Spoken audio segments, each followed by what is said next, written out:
आज के इस फेसबुक लाइव कार्यक्रम में सभी मित्रों का स्वागत है। हर रविवार को इस फेसबुक लाइव कार्यक्रम में आदरणीय गुरु जी के सानिध्य में समसामयिक प्रश्नों पर चर्चा होती है। आज का प्रश्न बंगलुरु से सुमन जी का है। सादर प्रणाम गुरुदेव। स्वागत। हाल ही में खबर आई है कि अमेरिकी डॉलर की तुलना में भारतीय रुपए के मूल्य में विकराल ह्रास हुआ है। विभिन्न राष्ट्रों की मुद्रा का मूल्य परस्पर किस तरह बढ़ता और घटता है? मुद्रा के मूल्य का वास्तविक आधार क्या होता है? विभिन्न राष्ट्रों की मुद्राएं परस्पर किस तरह घटती बढ़ती रहती हैं? कृपया मार्गदर्शन करने की कृपा करें। यह प्रश्न सुमन जी का है। जी,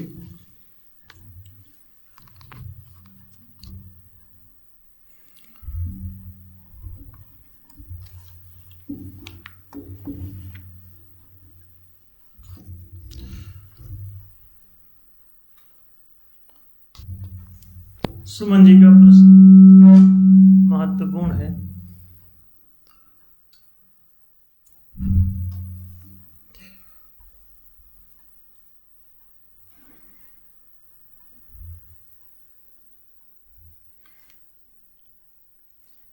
मुद्रा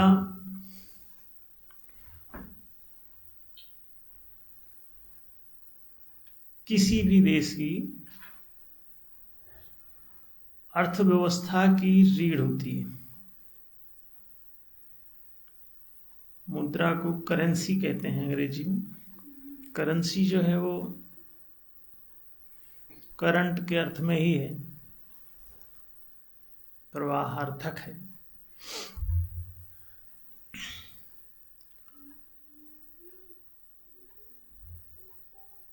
एक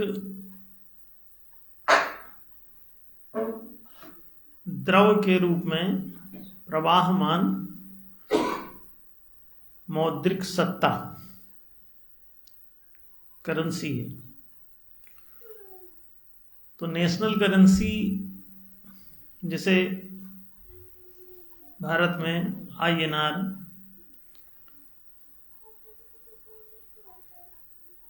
इंडियन नेशनल रूपी कहते हैं।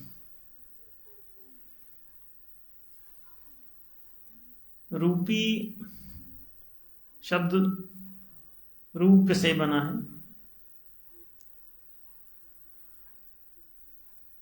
जिसका अभिप्राय चांदी से है। अब आप लोग सोचते होंगे चलता तो कागज का नोट है, धातु के कुछ सिक्के जिसमें लोहा आदि।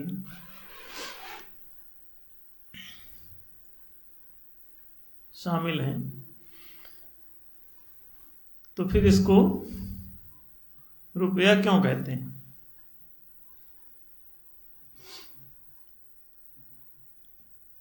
पुराना नाम इसका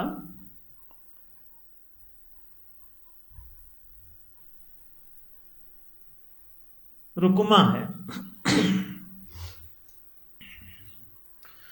रुक्म माने होता है चांदी और रूप में माने होता है, रुक्म माने होता है सोना, और चांदी जो है रुपया के अर्थ में। तो ये दोनों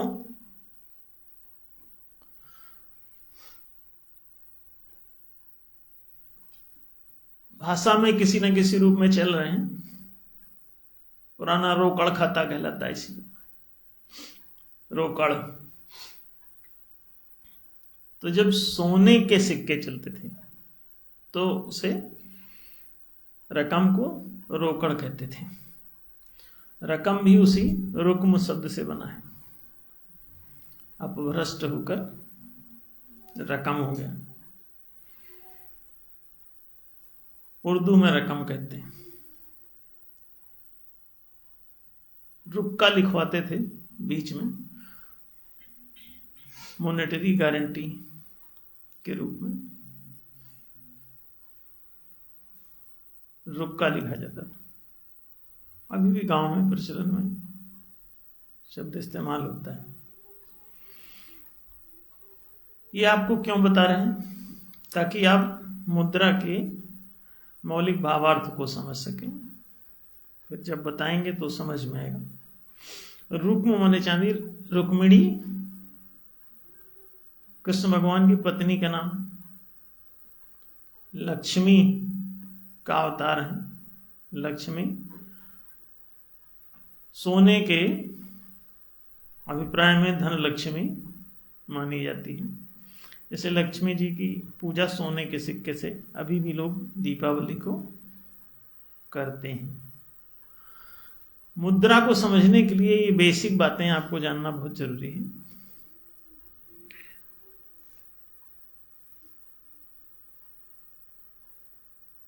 मुद्रा बेसिकली आइकन है, एक प्रतीक है, एक चिन्ह है। एक अंगूठी को भी मुद्रा ही कहते हैं, मुद्रिका।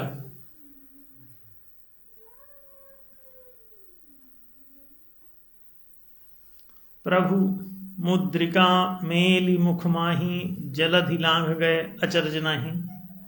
आप रामायण में पढ़ते हैं, हनुमान जी श्री राम ने जो अंगूठी दी सीता को पहचानवाने के लिए कि ताकि आपको वो पहचान सकें कि आप राम के दूत ही हैं, तो उन्होंने अपनी अंगूठी दे दी। तो प्रभु मुद्रिका मेली मुख माही, मुख में हनुमान जी ने राम जी की ये मुद्रिका माने अंगूठी निगल ली और जलधि लांघ गए अचरज नाही, समुद्र पार कर गए।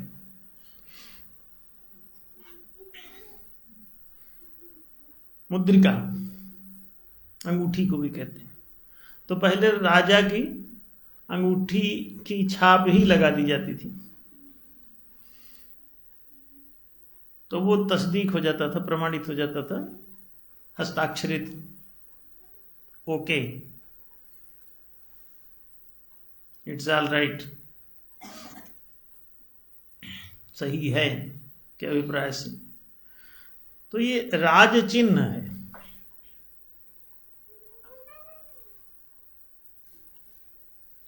मुद्रा मुहर के अर्थ में भी प्रयुक्त होती है, इसलिए लोग कहते हैं सील ठप्पा मुहर लगवा लो,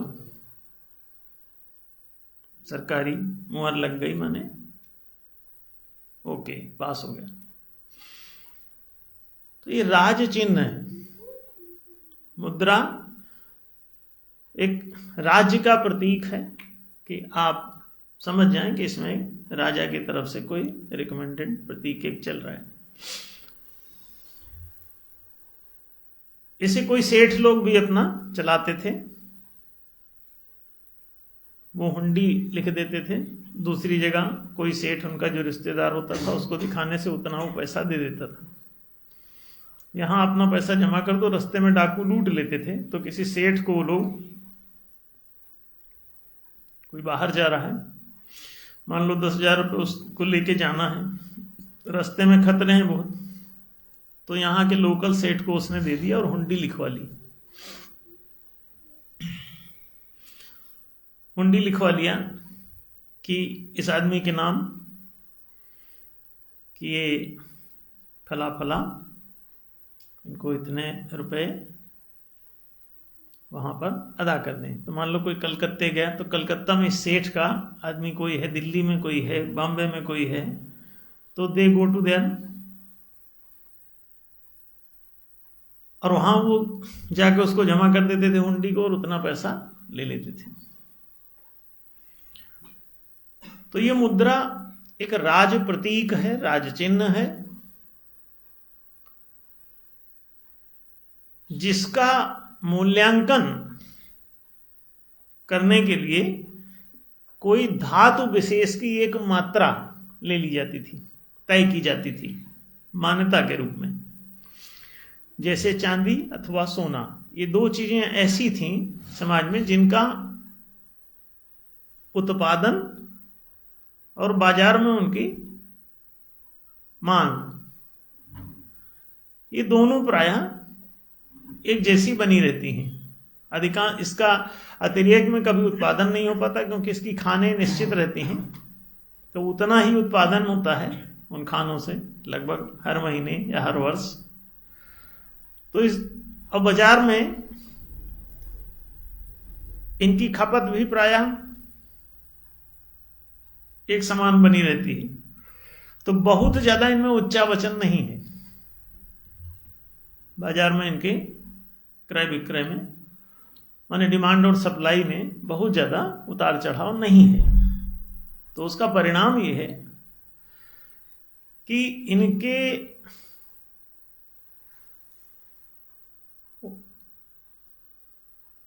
मांग और पूर्ति की स्थिरता को देखते हुए मुद्रा का मूल्यांकन इनके माध्यम से कर लिया जाता है कि जैसे उस राज मुद्रा कोई एक इकाई बराबर 1 ग्राम सोना या 1 ग्राम चांदी ऐसा मान लिया गया। अब इस मान्यता के आधार पर वो मुद्रा जारी कर दी गई। अब उसका मतलब ये, उसका नाम भी इसलिए ऐसा कर देते हैं कि रुकमा या रुपया। तो वो मान्यता जो उसके पीछे दी गई है वो सबको पता होती है कि इसका मतलब होगा। अच्छा, पुराने राजा लोग कई बार उसी मात्रा का ही वो मुद्रा ढलाई करवा के उसको चला देते थे कि जैसे 10 ग्राम का मान लीजिए 1 तोला है तो 1 तोला चांदी का उन्होंने कोई सिक्का चला दिया, तो उसमें उतनी धातु इटसेल्फ मौजूद है खुद की। अब देखिए ये बड़ा अद्भुत है ये मामला। अब वो मुद्रा उतनी की उतनी रहती है, उसमें से आप हजारों सौदे कर लेते हैं। वो जितने का है तो वो एक 10 ग्राम वजन में अपने, तो जो उसकी कीमत है सो है उतनी, लेकिन वो लाखों और करोड़ों रुपए का लेन देन वो उस एक ही सिक्के से हो जाता है। कि जैसे आपने 1 रुपए का सिक्का देके किसी से कोई चीज खरीदा, उसने आपसे लिया और उसी सिक्के से उसने कोई दूसरी चीज परचेस करी, अगले ने कोई तीसरी चीज परचेस कर ली उसी पैसे से। तो ये कितना बड़ा, और ऐसे हजारों सौदे वो कर गया। कई बार एक ही दिन में वो सैकड़ों सौदे करते चला जा रहा है। वो सिक्का वही है, टू वन टू अदर वो चलते जा रहे हैं एक से दूसरे पर, और चलते चलते चलते चलते दूसरे से तीसरा, तीसरे से चौथा, चौथे से पांचवा, और सबका सौदा करते चला जा रहा है, निपटाते, लेन देन होता चला जा रहा है उसके माध्यम से। अगर वो हटा लिया जाए तो सारे लेन देन रुक जाएंगे कि आखिर वो कैसे होगा क्रय विक्रय। तो ये क्रय विक्रय का माध्यम है, वस्तुओं के मूल्यांकन का माध्यम है, धन के संचयन का माध्यम है। कि जैसे आप श्रम का मान लीजिए कि 10,000 घंटे आप श्रम कर गए, 1,000 घंटे आप श्रम कर गए, और आप उस 1,000 घंटे के श्रम को संकलित करके रखना चाहें तो क्या पसीना रख लेंगे संभाल के? लेकिन प्रति घंटे की दर से जो पेमेंट होना है, आप समझ गए होंगे, वो मुद्रा में इनकैश हो गया श्रम। Now you can collect that. अगर एक घंटे का मान लीजिए 1 सिक्का है तो 1,000 घंटे का 1,000 सिक्का आप एक डब्बे में भर के रख के आप संकलित कर दो, तो आपके 1,000 घंटे का श्रम आपके पास रखा हुआ है। अपने श्रम को आप उसमें इनकैश करके आप रख सकते हैं।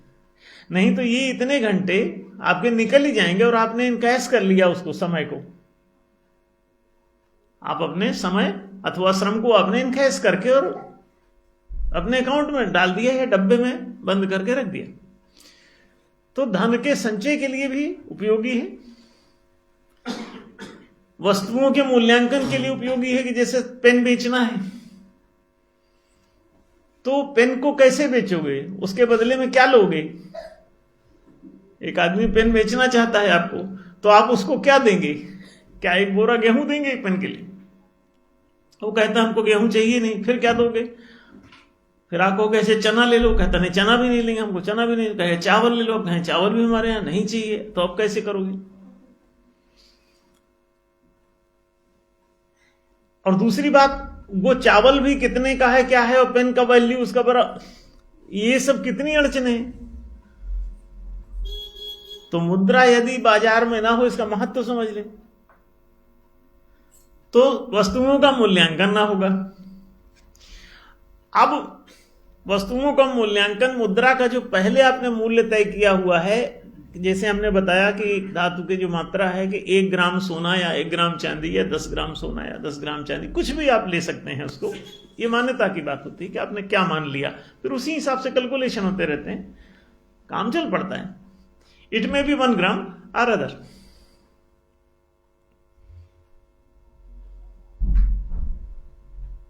तो देखिए, मुद्रा का खुद का मूल्यांकन का तरीका क्या हो गया कि आपने जो उसके पीछे एक धातु का जो एक विशेष वेट कोई ले लिया मात्रा, और उतनी मात्रा में वो बाजार में मान्य है कि आप कोई भी चीज ले सकते हैं। अच्छा, अगर मुद्रा आप ये सोचें कि इसके मुद्रा से लेकिन क्यों ले लेगा, उसका मूल्य कैसे रहेगा, तो आप 1 ग्राम सोना ही अलग से लेके चले जाइए। बैंक ने या सरकार ने गारंटी दे दी कि ये मुद्रा जो स्वीकार करेगा वो जब चाहेगा तो सरकार उसे वचन देती है कि उसको 1 ग्राम सोना दे देगी या 10 ग्राम चांदी दे देगी। अब वो चाहे कागज की चला दो और चाहे केवल अंक लेखित प्रणाली में चला दो कि 5 रुपए तो 5 लिख दो, वो अंक ही मुद्रा हो जाएगा। अघोषित है कि मुद्रा की 1 इकाई बराबर 1 ग्राम सोना या 10 ग्राम चांदी, ऐसा कुछ भी सोचा जा सकता है। पीछे ये रहे हैं वजन, इसीलिए हम आपको यही रेफर कर रहे हैं।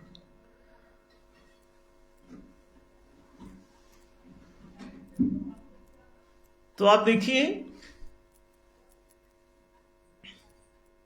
मुद्रा का ये मूल्य तय कर देती है धातु की मात्रा। और वो धातु कोई भी कीमती धातु जिसका बाजार मूल्य हमेशा कायम रहता है और प्रायः स्थिर जैसा, तो सरकार ने अगर गारंटी आपको दे दिया तो ये कोई भी इकाई चाहे कागज की बना के चला दो, चाहे लोहे की बना के चला दो, पीतल की बना के चला दो, एल्युमिनियम की बना के चला दो, सबके चले हैं। कागज की भी अभी भी चल रही है। और उसके पीछे लिखा भाई क्या कि मैं धारक को इतने रुपए अदा करने का वचन देता हूं, वो वचन पत्र ही है, और उसके बदले में उतने रुपए का जो भी मान्यता बैंक में है कि 1 ग्राम सोना या 1 ग्राम चांदी, तो उतने चांदी आप उनसे जाके कभी भी ले लीजिए या सोना, जो भी मान्यता घोषित है। स्टैंडर्ड वैल्यू उसको कहते हैं। क्या कहते हैं? स्टैंडर्ड वैल्यू, मानक मूल्य मुद्रा का। तो आप देखिए, अगर ये प्रॉपर, अभी एक बात और बता दें कि अभी जो चल रही है मुद्रा, उसमें ये सब सिद्धांत टूट चुके हैं। अब ये मुद्रा पूरी फ्रॉड है अभी जो चल रही है। इससे किसी भी राष्ट्र की तबाही हो सकती है। वर्तमान में जो मुद्रा आप लेन देन कर रहे हैं, इसके पीछे कोई ना गारंटी है, ना सिक्योरिटी है, ना वो देने की स्थिति में है। इतना ज्यादा पैसा ये सब जारी कर चुके हैं, अनसिक्योर्ड मनी ये चल रही है। और मजे की बात यह है कि इसके पीछे कुछ हमको रखने की जरूरत भी नहीं है, क्योंकि जब कोई इस मुद्रा को जो इशू कराता है तो लिक्विडिटी के रूप में आप उसे जारी करें, आप लोन के रूप में जारी कर रहे हैं, ये आपकी बदमाशी है। जनता को लूटने के लिए इसको लिक्विडिटी देने के बजाय लोन दिया जा रहा है। मतलब मुद्रा का तरलीकरण नहीं किया जा रहा है, बल्कि मुद्रा को द्रव्य के रूप में जारी करने के बजाय उसको ऋण के रूप में जारी किया जा रहा है। मुद्रा का नाम द्रव्य भी है। द्रव्य माने द्रव पदार्थ कोई ढीला, जिसका बूंद बूंद भी आप इस्तेमाल कर सकते हो। एक मग्गा पानी ले आओ और कितने भी बूंद बूंद बांट दो सबको। लिक्विड फॉर्म में इसीलिए इसको कहते हैं। और ठोस फॉर्म में है तो आप बांट नहीं सकते। बर्फ है तो अब उसको कैसे बांटोगे? तो इसलिए लिक्विड फॉर्म में चाहिए रहता है। तो किसी भी ठोस संपदा को जिसका कोई बाजार मूल्य हो, उसके बाजार मूल्य के समकक्ष तक ये मुद्रा आप जारी करा सकते हैं। ये जारी करने का हुआ सिद्धांत मुद्रा का। अब मुद्रा का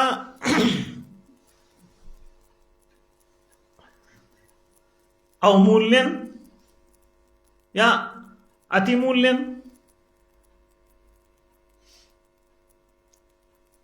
ये भी जो बाजार में हो रहा है कि मुद्रा डिवैल्यूएट कर दी गई, नीचे गिरा दी गई। बाजार में यदि धातु का जो मूल्य, जो इसके बदले में मानक मूल्य घोषित है, मानक रूप में घोषित है जो, तो वो अगर उसका मूल्य स्थिर है तो इसका कोई डिवैल्यूएशन नहीं कर सकता, मुद्रा का अवमूल्यन अपने आप से नहीं कर सकता। इसीलिए उन लोगों ने इसके पीछे मानक जो धातुएं हैं उनको गायब कर दिया है। और मौद्रिक षड्यंत्र ऑल ओवर द वर्ल्ड इतना बुरी तरह पिछले 50-60 सालों में हुआ है जो आप कभी सोच नहीं सकते। बहुत बड़ा फ्रॉड हुआ है, लाखों अरबों करोड़ों का घोटाला इंटरनेशनली हो चुका है। इसमें बहुत बुरी लुटाई हुई है और इसमें सिर्फ आप सबके जानकारी का अभाव ही इसमें काम कर रहे हैं। कोई मछुआरा मछलियों के मूर्ख होने तक ही उन्हें ठग सकता है, सफल हो सकता है उनका शिकार करने में। अगर आपकी मूर्खता समाप्त कर दी जाए तो मछुआरा सफल होना बंद हो जाएगा। आपको लगातार ठगा जा रहा है और आपको खुद के ठगे जाने का एहसास तक नहीं रहता। मछलियों को यह पता नहीं रहता कि उनको कोई ठग रहा है। अभी कितनी अद्भुत बात है।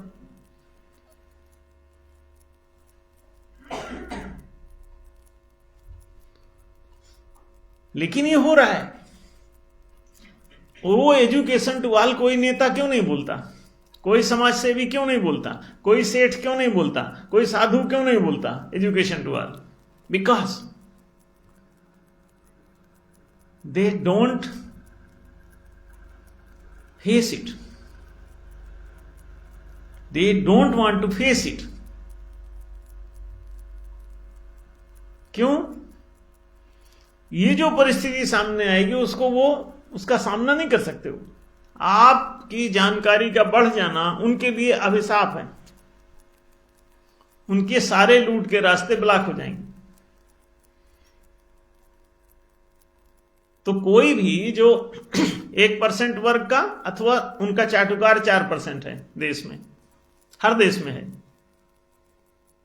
उनके द्वारा सेट रहता है उनके मैनेजर्स लोग, वो इस पर हमेशा साइलेंट रहते हैं। और उतने ही 1 से 5% आदमी तक ही इसको समझता है। 95% आदमी को आप समझा के थक जाएंगे कि ये मुद्रा क्या है, ये कैसे चलती है, what is the devaluation, what is the evaluation.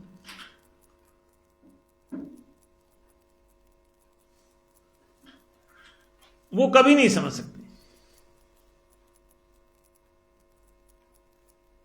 ये मुद्रा क्या है, मुद्रा कैसे चलती है, कैसे जारी होती है, क्यों चलती है, कैसे जारी होना चाहिए, इन सब बातों को 95% आदमी कभी नहीं समझ सकता। ये हम बोल भी रहे हैं तब भी वो नहीं समझेंगे। क्यों नहीं समझेंगे? क्योंकि ये इतना ऐसे चलता है कि ये पूरा आप समझाओगे बीच में उनका ब्रेन हैंग हो जाता है। इसी का वो जो धूर्त वर्ग है उसको पूरा मालूम है कि क्या चक्कर है इसका। वो मुद्रा एक रहस्यमयी तत्व है जो पूरे ब्रह्मांड को ऐसे उंगली पे घुमाती है। इसीलिए ये मुद्रा को गुलाम बना लेते हैं। और जब वो भी मूर्ख रहते हैं, आपका जब मालिक वर्ग भी मूर्ख रहता है, गुलाम तो मूर्ख रखा ही जाता है लेकिन मालिक भी मूर्ख रखा जाता है, तो इससे क्या फर्क पड़ता है? वो भी मूर्ख रहता है तो मुद्रा को हथियार की तरह आपके विरुद्ध इस्तेमाल नहीं कर पाता, वो भी इसका रहस्य नहीं समझ पाता, तो फिर मोटा मोटा चलाता है। या तो वस्तु विनिमय प्रणाली लागू कर लेता है कोई राजा, अथवा अपना सील ठप्पा मार के कोई चमड़े का, कोई लकड़ी का, कोई सिक्का ऐसे लोहे का चलाता रहता, कोई सोने का, कोई चांदी का चलाते रहता है। और इसका उपयोग नहीं कर पाता वो शोषण के शस्त्र के रूप में। लेकिन जब वो मालिक वर्ग आपका हाईली एजुकेटेड हो जाता है, जैसे कि अभी है, बड़ी बड़ी जब यूनिवर्सिटी लेवल की वो अपनी सारी इंफ्रास्ट्रक्चर बना लेता है अपने लिए, और उन्हीं के लिए 1% से ज्यादा यूनिवर्सिटी लेवल तक कोई पहुंच नहीं है लोगों की, तो आप समझ सकते हो कि कितना बड़ा ये लफड़ा है। गूगल करके देखो, 1 से 1.5% आपको मास्टर डिग्री तक पहुंचने वालों की संख्या है। अब आप इसी से अनुमान लगा लो कि उन्होंने कितना सिस्टम सेट किया हुआ है अपना गंभीरता से। और इसीलिए बड़ा से बड़ा कोई भी प्रधानमंत्री बना दो, वहां जाने के बाद वो एकदम साइलेंट हो जाता है एजुकेशन के मामले में। कभी नहीं बोलता कि एजुकेशन टू ऑल होना चाहिए। एकदम गरीब घर से उठी हुई मायावती भी जब मुख्यमंत्री बनती है तो एकदम साइलेंट हो जाती है।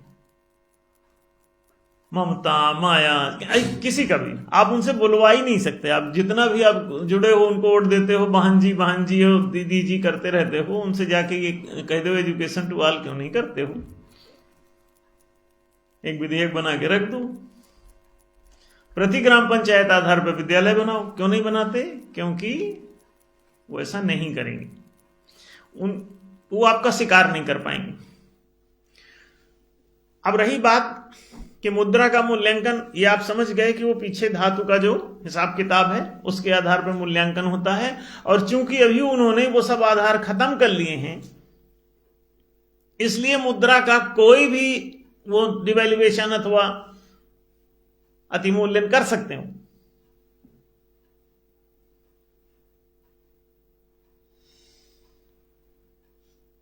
और उसी के जरिए वो जैसे आपने हड़ताल किया, उन्होंने तनख्वाह आपकी बढ़ा दी, वो मुद्रा को डिवैल्यूएट कर देते हैं। अब आपको जितना बढ़ाए रहते हैं वो मिलता उतना ही, क्योंकि बाजार में सामान अब बढ़े हुए मूल्य से उतना ही मिलेगा।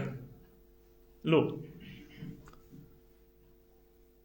आप सरकार को आप किसी हालत में वो टस से मस आप नहीं कर सकते, क्योंकि वो इतने चालाक होते हैं वो लोग कि आप उनकी चालाकी को ही नहीं, आपको प्रसन्न भी कर देंगे और उसी स्थिति में रखते हैं आपको। ये सब बड़ा अद्भुत है। आप ज्यादा हड़ताल कर करके अगर आपने किसी डिपार्टमेंट में तनख्वाह ज्यादा बढ़वा ली और दूसरी जगह कम रह गई और 1 ही 2 डिपार्टमेंट में हाई हो गए, तो उस डिपार्टमेंट को प्राइवेटाइज कर देंगे, आप फिर सड़क पे आ गए। अब फिर 80,000 वाला 8,000 रुपये आ जाएगा मास्टर, समझ गए? अब वो धीरे धीरे ऐसा करेंगे कि आप हड़ताल और ये भी नहीं, आपको अवसर न देंगे। वो इतने वो स्लो मोशन करेंगे, आपको पता नहीं चलेगा कब कर दिया उन्होंने। और धीरे धीरे करेंगे, थोड़ा सा इधर कर दिया, फिर थोड़ा सा उधर कर दिया। जिनका नहीं करते हैं वो हड़ताल में शामिल नहीं होता, तो छोटा सा एक ग्रुप हड़ताल किया तो उसको दूसरे लोग कहते हैं हमें क्या, हमारा तो ठीक है, तो वो मारा गया। फिर इसमें से आधे का कर दिया, तो जिनका छोड़ दिया है वो लोग नहीं आते, तो वो फिर गए काम से। इस तरह से इसको सेटलमेंट कर दिया जाता है। जो भी राजनीति वहां बैठा रहता है ये सब तिकड़ा मुंह समझता है, how to control your brain, क्या आप प्रशंसा भी करते रहें और आपका ऐसी तैसी भी वो करते रहें। इस तरह से वो देवता भी बने रहते हैं और आपका दैत्य बनकर सब कुछ भक्षण भी कर जाते हैं, और फिर भी आप प्रशंसा ही करते हैं। क्यों? दे आर ब्रेनफुल, वो हाईली क्वालिफाइड रहते हैं।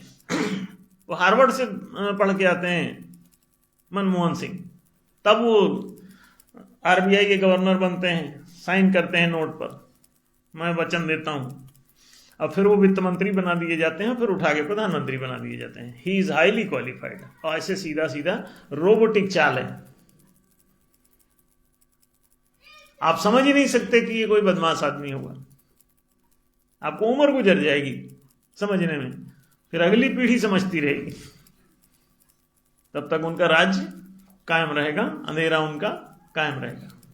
ये बड़ा सिस्टमेटिक है। तो सामाजिक परिष्कार किए बिना आप राज्य को परिष्कृत नहीं कर सकते। दूसरी बात, आपने कहा कि दूसरे देश की कि अमेरिकी डॉलर की तुलना में भारत, इसका मूल्यांकन कैसे करते हैं कि एक डॉलर वहां पर कितना सामान खरीदता है। एक डॉलर किसी मार्केट में कितना सामान परचेज कर सकता है, और 1 रुपए से आपके कितना सामान परचेज किया जा रहा है। तो उन सामान की मार्केट में जो परचेजिंग हुई उनके सबके इंडेक्स बने रहते हैं, और वो दोनों का तय हो जाता है कि इतने पॉइंट इसका हुआ, इतने पॉइंट इसका हुआ। तो जितना पॉइंट कम ज्यादा है उतना आनुपातिक रूप से वो वैल्यूएशन वैसा सेट कर दिया जाता है कि इतना गुना अंतर है तो इतना गुना अधिक आप डॉलर के बदले में रुपया दीजिए। अगर डॉलर में दुगना सामान खरीदा जा रहा है तो आप अपनी मुद्रा, उनकी मुद्रा में आप जो है 2 मुद्रा दीजिए उनके 1 मुद्रा में, और अभी आपसे वो 80 गुना खरीद देता है डॉलर, तो अब आप 80 रुपए देना पड़ रहा है आपको। आप समझ गए ये बात। अब देखिए, मुद्रा की क्रय शक्ति के आधार पर वो आपका मूल्यांकन वहां एक दूसरे की मुद्रा के तुलना में क्या स्थिति है कि 1 डॉलर बराबर 80 रुपए अगर ऐसा है तो इसका मतलब है 80 times more purchasing power is there by dollar. Purchasing by dollar कितनी है? 80 टाइम्स मोर। तो आप उसको 80 गुना आपको मुद्रा देनी पड़ रही है। ठीक है। दूसरी बात, आप अगर अपने यहां ये मुद्रा का मानक मूल्य घोषित कर दें कोई स्थिर मूल्य वाली धातु को, और ऋण की जगह लिक्विडिटी जारी करना शुरू कर दें, इतना मात्र करने पर, और आम जनता का सबका अकाउंट वहां मुद्रा तरलीकरण केंद्र यानी आरबीआई में रखें, रेपो रेट माने ब्याज की दर 0 कर दें, बात खत्म हो गई। क्योंकि अब लिक्विडिटी दे रहे हैं तो किसी का लिक्विड करके दे रहे हैं आप, किसान का जमीन या उसका मकान दुकान कुछ तो कीमती जो संपत्ति है तो उसी को लिक्विफाई कर रहे हैं, बाजार मूल्य के बराबर आप न जारी कर सकते हैं। अब देखिए, अगर ये काम आप कर रहे हैं तो इतना केवल करने से कि आप 3-4 बातें जो हमने कही कि एक तो रेपो रेट आप 0 कर दीजिए, दूसरा डायरेक्ट जारी कीजिए नागरिकों को, किसी दलाल को नहीं। जो प्राइवेट बैंक हैं वो ले लेते हैं, इनको देते ही नहीं लिक्विडिटी, अब वो लोन के रूप में इनको देते हैं। अब देखिए, और सिक्योरिटी भी इनकी जमीन को ही मान लेते हैं, उन्होंने वहां पे अपनी कोई सिक्योरिटी समाप्त कर दी है, तो लिक्विडिटी ही इनकी की जा रही है, क्योंकि उतनी सिक्योरिटी लेते, अब अनसिक्योर्ड दे तो वो बर्बाद हो जाएंगे। तो इसलिए वो लिक्विडिटी देने के बाद भी आपसे ब्याज चार्ज कर रहे हैं, ऋण दे रहे हैं आपको, ब्याजू ऋण आपको कितना फंसा रखा है। और इसीलिए आपकी पूंजी बन नहीं पाती कभी। आप आप बिजनेस करना चाहें तो पूंजी आपको उन्हीं से लोन के रूप में लेनी पड़ेगी, और जितना कमाएंगे उसको ब्याज के रूप में देना पड़ेगा। मतलब आप रहेंगे गुलाम के गुलाम, काम उन्हीं का कर रहे हैं, चाहे आप अपनी दुकान पे बैठिए तब भी गुलाम उन्हीं के रहेंगे। ये सब अद्भुत उन्होंने सिस्टम बना रखा है। तो ये 3-4 बातें अगर कर दी जाएं कि मुद्रा के पीछे एक तो स्टैंडर्ड मानक वैल्यू सीधे सीधे घोषित किया जाए, और दूसरा लिक्विडिटी का सिद्धांत अपनाया जाए लोन की जगह, और सीधे नागरिकों को अकाउंट खोलकर प्रत्येक नागरिक का अनिवार्य खाता उसमें इटसेल्फ खोले आरबीआई में, और प्रत्येक ग्राम पंचायत में आरबीआई का एक दफ्तर खोला जाए, और सीधे लिक्विडिटी नागरिकों को दी जाए। रेपो रेट 0 किया जाए, क्योंकि लोन नहीं लिक्विडिटी दी जा रही, तो ब्याज किस बात का। अब देखिए, कोई भी राष्ट्र जितना 100 साल 1000 साल में विकसित होगा उतना 1 साल में विकसित हो जाएगा। ये करके देख लीजिए। चीन का अचानक धमाका हो गया विकास का, अर्थव्यवस्था एकदम अमेरिका सबको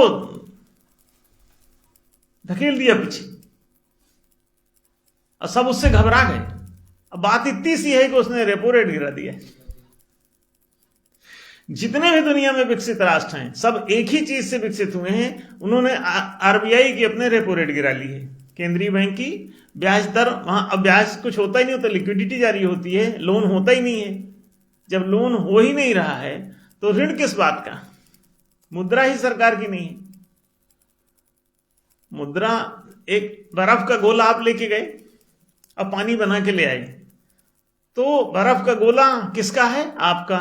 अगर वो पानी बन गया तो पानी किसका होगा? आपका। तो पानी पर वो लोग ब्याज कैसे ले सकते हैं? ब्याज आप उसी पर ले सकते हैं जो आपकी मुद्रा हो, खुद की, यानी बर्फ का गोला भी आपका हो। बर्फ का गोला उनका है नहीं।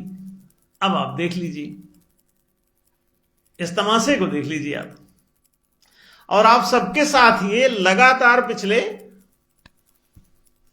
75-80 साल से ये खेला हो रहा है। हाँ, और आप सबको पता ही नहीं है, क्योंकि शिक्षा ही नहीं दी जाती है। और आपको पता, वो चलने भी नहीं देंगे। अब हम बता रहे हैं तो लाइव बता रहे हैं, ऑनलाइन बता रहे हैं, और कितने लोग समझ पा रहे हैं वो लोग निश्चिंत होंगे। इसे कोई समझेगा ही नहीं जो हम बता रहे हैं। प्रजा, ये हमारे यहाँ जो थोड़े पढ़े लिखे लोग बैठे हुए हैं, तो यही कुछ समझ रहे हो तो समझ रहे हो। इसमें 10-20% लोग बाहर, वो सुनते रहो, कुछ नहीं पल्ले पड़ेगा उनको। हमने क्या कहा? ये लिक्विडिटी, अवमूल्यन, अधिमूल्यन कैसे समझोगे? और ये क्या जारी और करंट और द्रव, इसमें द्रव कहां होता है, और ये सब क्या चक्कर है? हाँ, एक कौन समझेगा इतना बवाल? इसीलिए वो सुकून में है। हम लोग चाहे जो बोलते रहें, उनकी सेहत पर कोई अंतर नहीं पड़ेगा। अभी बोल भी रहे हैं, वो लोग भी इसको सुन भी रहे होंगे। अब वो निश्चिंत रहेंगे कि ये कोई समझेगा नहीं, इसलिए वो निश्चिंत है। और कोई नाम से कहेंगे कि आप ऐसा क्यों बोल रहे हो, ना कुछ है, बल्कि बोलेंगे कुछ तो ये बवाल हो सकता है, फैल जाएगा। इसलिए वो लोग हमको बोलने देते हैं, कोई भी मना करने नहीं आता। क्यों? वो मना करने में ही बवाल हो जाएगा, लोगों का ध्यान चला जाएगा हमारी बात पे। इसलिए वो कहते नहीं बोलने तो बोलने। हम 35 साल से बोल रहे हैं, कहते बोलो। वो बहुत चालाक है, और उनकी सब चालाकी भी हम समझते हैं, और उनकी चालाकी के हिसाब से हम बोलते भी हैं, क्योंकि उनसे हम ज्यादा समझदार हैं। हम क्यों बोल रहे हैं ये हम उनको समझने नहीं देंगे। वो जैसे आपको नहीं समझने देते, वैसे हम अपनी बातें उनको नहीं समझने देते। इस तरह से मालिक वर्ग ने आपको कंट्रोल में कर रखा है। अब सभी देशों का ये हाल, एक देश की बात नहीं है, बहुत बढ़िया मजमा ये बना हुआ है। नहीं तो हरामखोरी के लिए कोई रास्ता नहीं है, सबको काम करना पड़ेगा। एक भी राजनीति में कोई आदमी जाना पसंद नहीं करेगा, क्योंकि फर्जी पैसा चाहिए तभी वो राजनीति में जा सकता है, घूम सकता है, नहीं तो उसे कमा के खाना पड़ेगा डे टू डे। वो जो हजारों करोड़ रुपए इकट्ठे हो जाते हैं, फिर वो फालतू घूमता रहता है, ब्याज के करोड़ों रुपए रोज आ जाते हैं, तो कहां खर्च करे? अपने घूम रहा है, गाड़ियों में पेट्रोल डाल डाल के अपना प्रचार कर रहा, उद्घाटन कर रहा, 5,000 इसको दिया, उसकी शादी में गिफ्ट दे दिया, उसको मदद कर दिया, इसका समोसा दे दिया, उसको नमकीन का पैकेट दे दिया। डॉक्टर साहब से पूछिए, और जन समर्थन हासिल कर और मस्त रही। ये सब मोटी खाल के लोग ऐसे आराम से करते रहते हैं। तो ये बड़ा, इनफैक्ट बड़ा अद्भुत कार्यक्रम है, जिसमें आप सब मोहरे हैं, फंसे रहते हैं, और आपको कभी पता नहीं चलने दिया जाता कि वो कर क्या रहे हैं। इसे जैसे जैसे आप जानेंगे, बहुत हंसी भी आएगी, मजा आएगा, और इसका इलाज भी है। ऐसा नहीं कि इलाज नहीं है, तो हम कर ही रहे हैं, हम कर भी देंगे।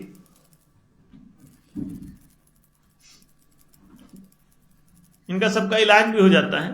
अब किसी की समझ में नहीं भी आता कि ये क्या इलाज हो गया, कैसे हो गया, सब ठीक है सब, लेकिन हो जाता है। तो बहुत ही अद्भुत है ये कार्यक्रम। आम आदमी नहीं समझता, लेकिन ये मौद्रिक प्रणाली बहुत अद्भुत होती है। इसे समझना सबके लिए बहुत आवश्यक भी होता है।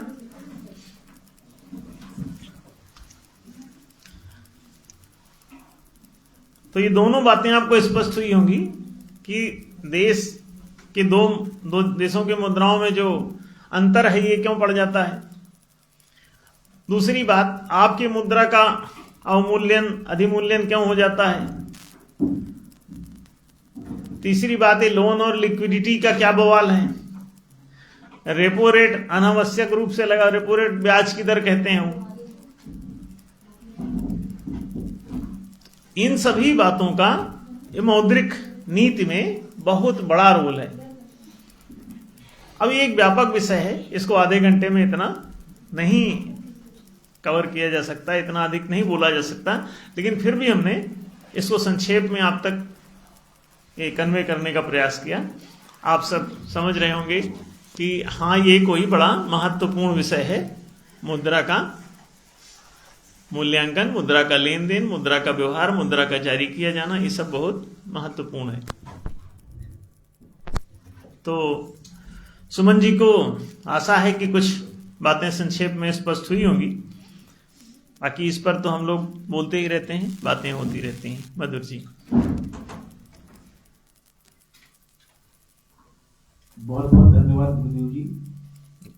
आज हमने इस फेसबुक लाइव कार्यक्रम के माध्यम से एक टेक्निकली टफ टॉपिक पर, एक तकनीकी रूप से कठिन विषय पर मार्गदर्शन प्राप्त किया कि मुद्रा किस तरह जारी होती है, भारत सहित विभिन्न राष्ट्रों में अभी किस तरह जारी हो रही है, और मुद्रा जारी करने का न्यायशील और प्रमाणिक आधार क्या होना चाहिए, इसको भी हमने समझा है।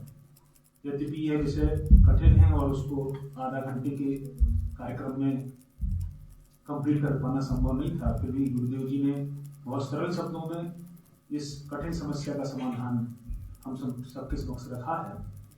गुरुदेव जी का बहुत बहुत धन्यवाद।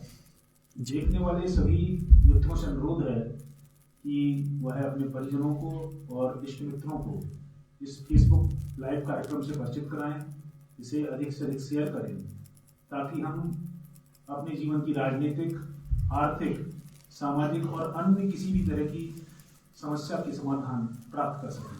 धन्यवाद।